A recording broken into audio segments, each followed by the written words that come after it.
Okay, I see we have most of our attendees online now, so let's get started. Again, thank you for joining us for this briefing from the Norwegian Refugee Council, NRC. My name is Ilyas Abouata, and I'm the Communications Advisor at NRC Sudan. I will serve as the moderator for today's briefing. Before we begin, I just want to confirm that today's briefing will be conducted in English. It will be recorded, and it is on record. Today we will be discussing the devastating humanitarian situation in Darfur. In a few minutes, I will be joined by two NRC staff members, one of whom will be speaking to us from Tawila in Sudan, which is now the main escape route for civilians fleeing the siege of al-Fashir following the recent escalation of fighting. It's worth noting, for the past few years, NRC has been reportedly considered the largest humanitarian crisis, and it remains the largest internal displacement crisis in the world as well. I will be joined by Shashwat Saraf, who is NRC Sudan's country director, as well as Mathilde Vu, who is NRC Sudan's advocacy manager. We will reserve the remainder of our time together for a Q&A with our speakers. You can submit your questions for them at any time using the Q&A function at the top of the screens. I know some of you have already shared some of their questions, and we will go through them at the end of this briefing. In the meantime, feel free to share or post and submit any of your questions live so we can take record of them. I would like now to introduce our first speaker, Shashwat Saraf. Shashwat is NRC Sudan's country director, who has been actively engaged on Sudan or the Sudan crisis for the past 3 years. Shashwat, thank you so much for being with us today. I would like to start off this online briefing by asking you the first question, which is, can you describe the situation in Tawila right now, where you are, and what are you seeing? So I've been in Tawila this last week. I have been meeting with the IDPs who've been arriving from Fashir and other locations after fleeing Fashir. I've also been traveling and talking to a lot of our team members in Tawila who've been working tirelessly for the last many, many months. We need to remember that Tawila, since April of this year, has actually been hosting more than 600,000 internally displaced people. And most of them fled when there was conflict in Zamzam camp, and a lot of people had to leave Zamzam, but also the neighboring areas. So today, Tawila is an open-air camp with tarpaulin and thatched roofs with over 500,000 people. As of now, since the last aggression into al-Fashir, we've seen a little more than 6,000 people who've arrived in Tawila. The situation, which is very concerning for us, is that there were supposed to be around 260,000 people in al-Fashir. And so far, we've only seen the arrival of 6,000 people. Our worry is that we don't know where the remaining 250,000 people are. It's shocking. It's disturbing to see when people arrive in Tawila and the conditions they are in. As NRC, we've primarily been trying to register, trying to ensure that we can provide support in terms of cash assistance, temporary shelter, and psychosocial support to children who are arriving here. But the situation is very concerning for all of us in Tawila about the people who we still cannot account for.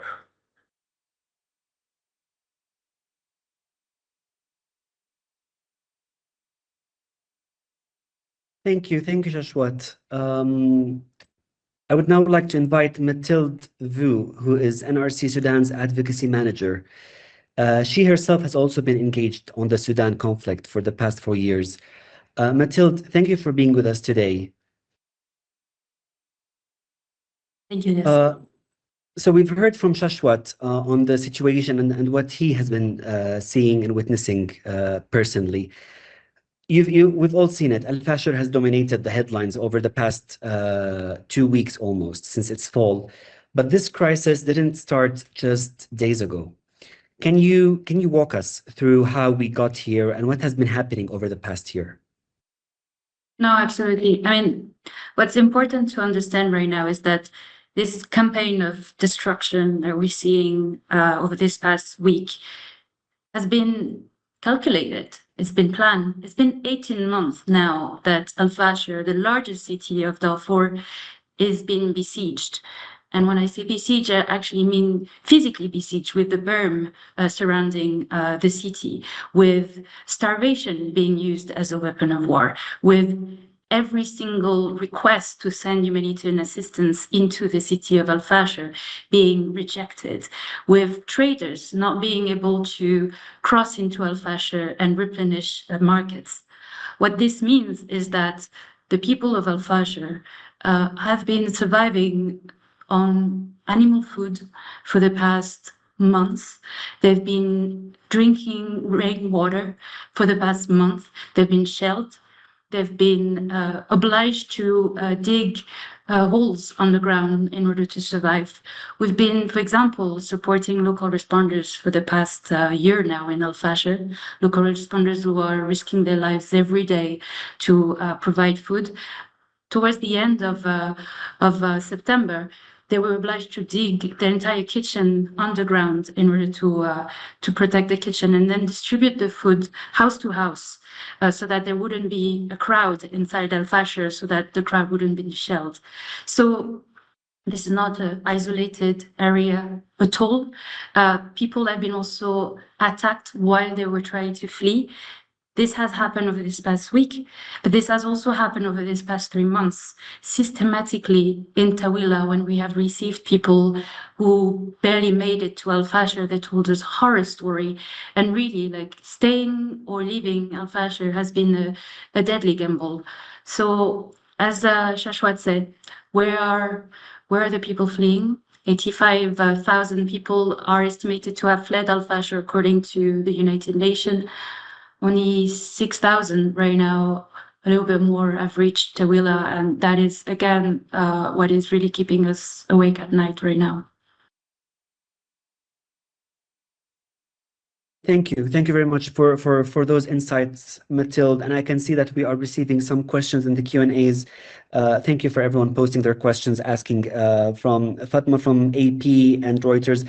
They're asking some questions about the journeys that people are going through. So I think some of those questions have been addressed, and we will address more, but also we still also have the ending or the last part of the session where we can also go through those questions in specific.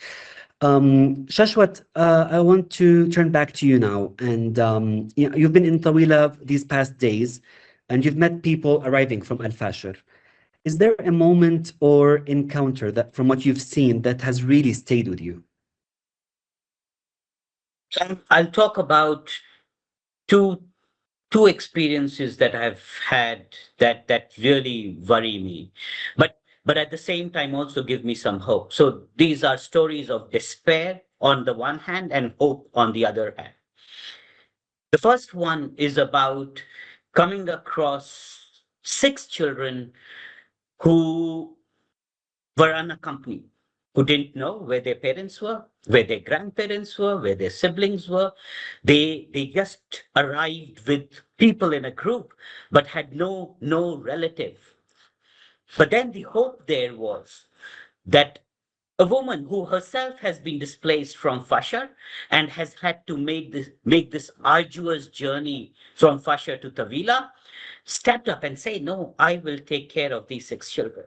So you see that despair and that hope. In a similar vein, I met a father who basically was crying and saying that my 5-year-old son is dead because of the conflict. We lost him. It's been few days, and we are sure that he won't survive on his own. I met the same father a few days later, And he said, I found my son. He was in the neighboring camp within the large settlement that is in Tawila, and somebody had just picked the child on the way coming here and brought them, and somehow they managed to meet. So for me, again, it's the desperation where you have fathers, where you have children, where they don't know where their family members are. And I think for me, these are the testimonies when you encounter, when you talk to them, when you see tears on the one hand and joy on the other hand of being reunited. I think this is something that never leaves you. Thank you. That was quite powerful to hear. Thank you for sharing that, Shashwat. I would like also to build on what you've said. What are people telling you about family separations, missing men, detained boys, or those who are still trapped on the road between al-Fashir and Tawila? What are you hearing about these stories? We are repeatedly hearing about how there are thousands of people who are in different locations and are not able to move for various reasons. One, the fear of being killed on the way, the fear of being kidnapped and being held hostage on the way. Two, not having resources to be able to buy their way from where they are into Tawila. So a lot of people who've arrived here have had to leave their families back in different locations because women and children are not in a position to move and to travel on foot all these distance because of what Mathilde mentioned, the siege for the last 18 months and the situation that they are in today. And third is that many of them are saying and in telling us that they have had to hide for days in desert, crawl on their elbows so that they are not spotted, they are not targeted, and they are not kidnapped. So we're hearing different stories about how people are trapped, are stuck, are trying to find escape routes, don't have resources to come to safer locations, are afraid to move to safer locations, and and and are desperate. Every single person who has arrived from Tawila has one or multiple members of their family that they cannot account for. Thank you, Shashwat. Mathilde, coming back to you. Given how dangerous and fragmented the situation is, are aid organizations such as the NRC still able to operate inside Sudan? What are the main barriers to delivering aid, to access the population? Are you able to work in Sudan generally? I mean, we can split those into two questions, but I would like to know how is the NRC still able to work inside Sudan, and what are the main barriers for delivering aid? Thanks, Ilyas. We are working in Sudan. Shashwat, right now, I'm a country director, and we have a team of like 300 amazing colleagues working in Sudan. Local responders are working in Sudan. But I will say this one thing, is that working in Sudan as a humanitarian organization is extremely difficult. One, because of the way the warring parties are waging this war, the fact that the warring parties have been systematically violating the basic concept of international humanitarian law and obstructing humanitarian access in some cities, such as al-Fashir, but also places in the Kordofan that have been, cut off aid now for the past year and plus.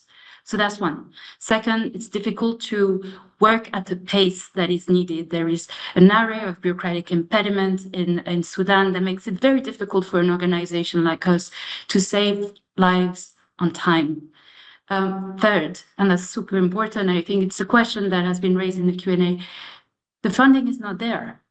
We're talking about the world's largest humanitarian crisis.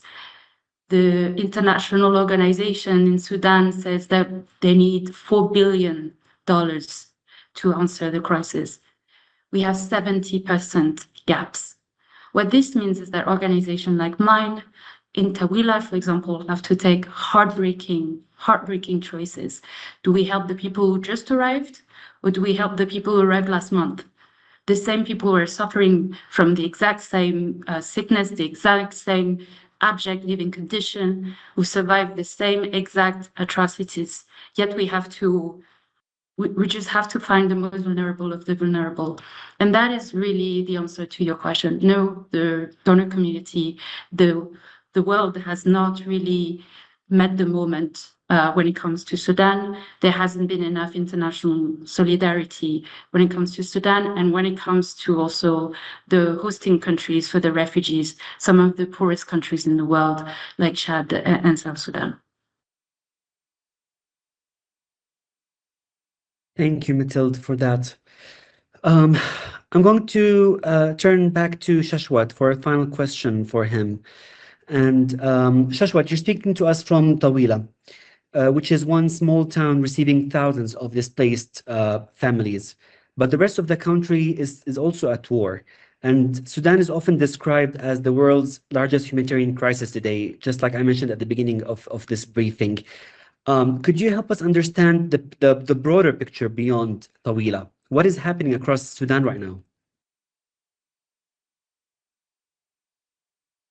We can talk about statistics and data and how the humanitarian context in Sudan is so severe and the scale is so huge. But going beyond data and statistics, I just want to highlight that we've always talked about the siege of Fashar. We have city like Kadugli and Dilinj that are under siege in South Kordofan. We have ongoing conflict and massive displacements happening in North Kordofan, in South Kordofan, in West Kordofans. We have 10 million, we still have 10 million internally displaced people in Sudan and more than 3 million people who have had to seek refuge in the neighboring countries of Chad, Egypt, South Sudan, Ethiopia. If we talk about children, as of now, we have 13 million children who are out of school. And I would want to emphasize the fact that we're talking about a generation being lost, a generation out of school, a generation which is living in camps under tarpaulins, and a generation which is supposed to build nations. And we are watching and seeing it actually just disappear in many ways. The staff in Kadugli, which is a town under siege, finds it very difficult to meet their ends meet, to meet their daily requirement for food, because there isn't food available in the city. Nothing can come in, nothing can go out. So we are talking about situations across Sudan which are very, very difficult to comprehend. The Hunger Watchdog, which recently again released as to how there are still locations which are under famine. There are millions of people across Sudan which are still in IPC4 and IPC5, which is basically in extreme levels of food insecurity and cannot meet their daily dietary requirements. Leave aside the nutritional requirement that is required. We're not talking about food diversity. We are just talking about basic calorie intake.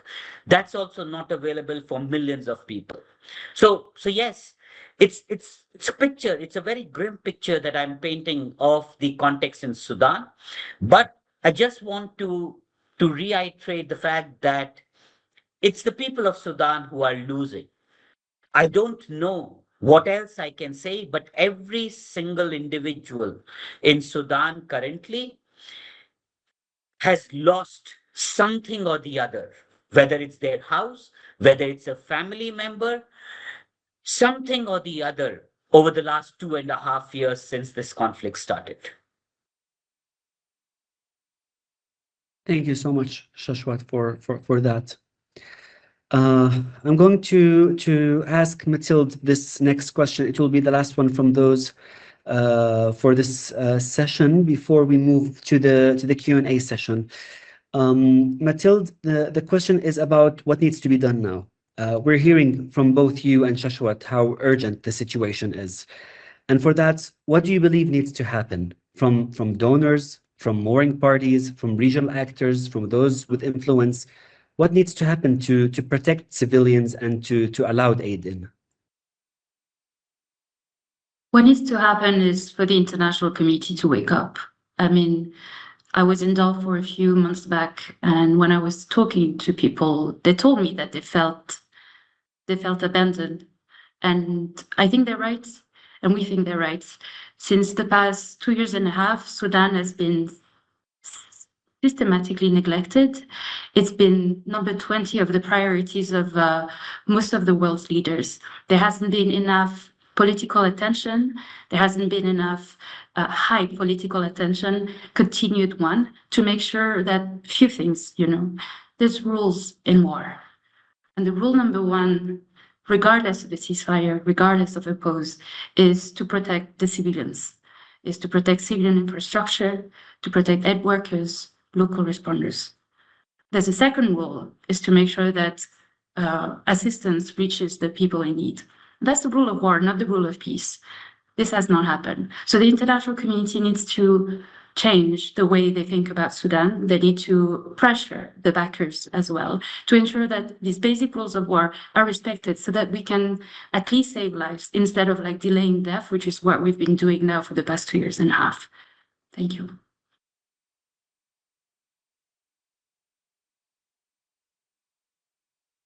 Thank you. Thank you so much for that. And thank you to both of our panelists for those powerful insights painting how devastating the situation is. We're not done. We will now transition to the Q&A session to answer the questions that came directly from you. There's still time, so please submit any questions you have in the Q&A session, in the Q&A function at the top of your screen, so we can get to it if time allows. I will start with the first question that came to us from Avery from CNN, and she asked about the attacks that are happening on medical infrastructure and medical staff, trying to get a sense of the health needs on the ground. I think this question, who could answer that? I can take it, Elias. We've heard from people who've arrived in Tawila as to how there is systematic attack on health infrastructure that's happening. We've also heard from organizations which specialize in health support and providing health services that the situation of people who are coming into Tawila is very bad, and they know and they've heard that they were very limited to no health services that were available for them in Fashir. And I think it's evidence in some ways of the fact that there has been a denial in some ways of health services being extended to the population in Fashir. Just given and looking at the conditions of people who are arriving in Tawila from Fashir. Thank you, Shashwat, appreciate it. The next question came to us. I'm sorry, I'm not sure of the name, so pardon me, I'm not going to mention it, so it's not I don't pronounce it incorrectly. But the question goes like this: how safe is Tawila for the displaced persons? Who can take this question? I think I can go. At the moment, and since the past 2.5 years, since the past at least 2 years, Tawila has been the place of refuge for the people fleeing al-Fashir, as well as for the people fleeing Zamzam camp, which was this very big camp just outside of al-Fashir that was attacked in April, and that was hosting 500,000 people. Now, no one is really safe in Sudan, this one. We've seen the front lines moving. We've seen no signs from the warring parties to, put down the weapons. That's one. We haven't seen also a signal that any lives is being respected. That's two. And then third, they find safe. Because right now in Tawila, there's a cholera outbreak. I mean, over this past 3 months, a lot of people, actually a few hundred people died of cholera. Other people die because of a simple disease that they couldn't cure. You have children who've been so malnourished, so famished during this past few months in al-Fashir. Even with the treatment, maybe they won't survive. The fact that Tawila is so overcrowded, it's the fact that the humanitarian response is so overwhelmed, makes it very difficult right now to save lives. And so you may have been able to survive a atrocity, you may not be able to survive malaria. And I think that's the reality of like anyone right now who's fleeing in Sudan at the moment.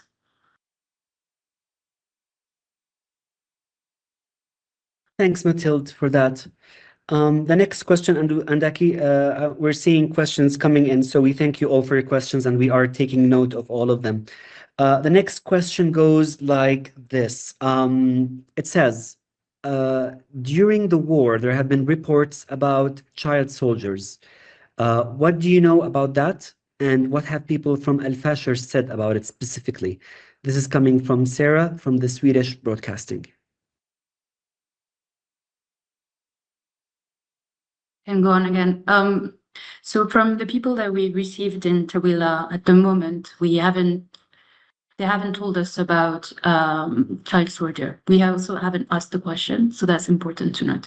That being said, I think the issue of forced recruitment of civilians into armed groups is widespread and quite documented by human rights and child protection organizations across Sudan. We even have seen examples of boys in secondary school in Darfur having to basically flee Darfur to Chad because they were afraid of being forced to join an armed group. Really, the children are the first victim of this war because of what Shashwat described earlier, the malnutrition, losing the parents, the trauma that they have seen. I'll give you an example right now. In Tawila, we just started our education program with the ones who just arrived these past few days. And basically, it's not lessons. We're just trying to make them laugh. We're just trying to make them breathe and play. It's psychosocial support. It took the teachers 3 days to have the kids engage in any of the activities because they were so traumatized. So again, it's not because we haven't seen it or we haven't heard it that it's not happening, but we'll let like specialized organization, develop this further.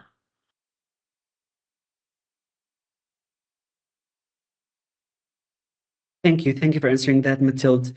The next question, let me just pull it.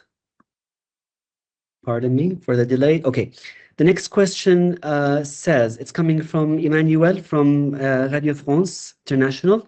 What are the most urgent resource gaps right now in terms of medical supplies, shelter, and food? I think what we are seeing right now is the first and foremost requirement is basic shelter. Basic shelter. Hygiene items like soap is also not available. And Metal just mentioned about cholera. We've already seen 2 cases of cholera amongst the new arrivals that have just come in over the last 1 week. And we know how fast cholera can spread. So basic thing as soap is not available right now. We don't have basic hygiene items. We don't have water availability. Overall, I mentioned that there are over 600,000 internally displaced people in an open air camp in Tawila. The water availability is already very limited for the population that is here right now and has to be rationed. And now, with the new influx, it will be very difficult to ensure that there is safe water available. Nutrition supplies, food, it's every single thing. There is nothing that is not required as of today. We have seen that the humanitarian organizations have pulled in all their efforts to try and ensure that health system is somewhat functioning. We are able to address basic needs. We are even able to try and address secondary needs. As Norwegian Refugee Council, we've been trying to provide temporary shelter, but they are far too few for the numbers that are here. We are actually providing cash assistance so people can choose what they can do. But again, the resources are so limited to cover the households and the number of people that are here. So I would say that there is a need for us to focus and prioritize, but there is a need to ensure that there is water, there is hygiene support, there is support for there's support for shelter, and there is support for food and cash, so that people can survive after going through all the trauma and all the days of traveling from Fashar all the way to Tawila. Thank you so much, Shashwat, for that answer. I'm going to move to the next question, and that's one we received from Ben from the Telegraph. And he's asking, are you hearing evidence of sexual violence during the fall of al-Fashir? And is there evidence that it was an organized, systematic tactic? You say you have testimony from people arriving in Tawila. Do you have any you could share that mentions sexual violence, please? So we've heard from organizations which actually are looking at gender-based violence, sexual violence, and we do know that there are multiple cases and organizations trying to support the survivors of gender-based violence and sexual violence. It's very difficult to say if it has been used systematically, but yes, we can very safely say that there are numerous cases reported to organizations which are managing and which are supporting the survivors, that they have gone through and they have been subjected to sexual violence during their move from Fashar to Tawila. Thank you for that, Shashwat. The next question comes in from Alexandra, who is asking, sorry, Alexandra from Gottsburg. I hope I'm pronouncing it correctly. The question is, do you have any estimations of how many people may still be in al-Fashir? And are there any other locations than Tawila that people move to that you know of? There's another follow-up, which is there also have been reports on very high death tolls in al-Fashir. What are your thoughts on this matter? Happy to repeat the question to any of you, Matilda or Shashwat. No, it's okay. And I'll also take it for Mariam risk as well. Let me say it this way. It's a complete black box right now, al-Fashir. Even prior to the takeover in the fall of al-Fashir last week, we had immense difficulties with having any information from the ground. Why? Because since the past 2 years and a half, there's been zero telecommunication in Darfur, including in al-Fashir. There's no network. It's just not working. People are relying on basically Starlink in order to send a message. Since the fall of al-Fashir, everything went in a blackout. The story that we hear, what we're telling you right now, is only coming from the people who dripped into Tawila. So the only thing that I can tell you is that the only information that we have from al-Fashir on a regular basis is what we get from the air, from the satellite imageries. And other organizations have repeatedly documented blood that can be seen from satellites.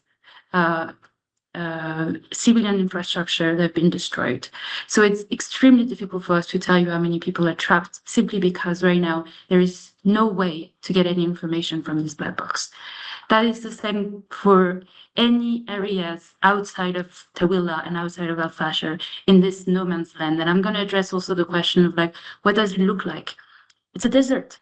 There's no roads. There's no roads. There's barely any village, and there's barely any wells on the way.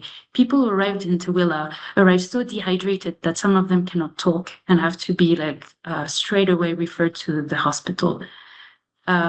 There's literally the only thing that people can do in order to flee al-Fashir is counting on their own feet, sometimes on a donkey, and if they're very, very lucky, a truck will pass by and pick them up, but perhaps against extortion. So it's very difficult to know where they are. It's very difficult to know how many are basically trapped. All we know is that only 6,000 people have reached Tawila, where we are, and perhaps a few thousand have reached North Sudan right now. Thank you. Thank you for that. Thank you so much, Mathilde. And I can see that you in your answer we've combined a number of questions. So I hope we've answered as many as we could. We're still getting some questions, but I'm afraid this is the time we have for today.